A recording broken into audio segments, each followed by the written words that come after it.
What's up guys, in this tutorial we'll be showing you how to turn off Windows Defender in Windows 11. So go ahead and press on the Windows button on your keyboard or click on the Windows icon on your taskbar. And then you're going to click on Settings.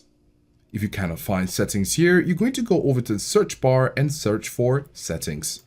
And right here under Settings, on the left side, you can see Find a Settings, which is a search bar. You can click on it and search for Defender.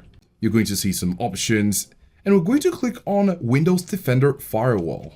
This will bring up a window, and on this window on the left side, you can see Turn Windows Defender Firewall on or off. So we're going to click on it. And right here you have private network settings, and you also have public network settings. In order to turn off Windows Defender, you're going to click on the Turn Off Windows Firewall, which is not recommended, but you can turn it off right here for private networks and also here for public networks. When you're done, you can click on OK and your Windows Defender will be turned off.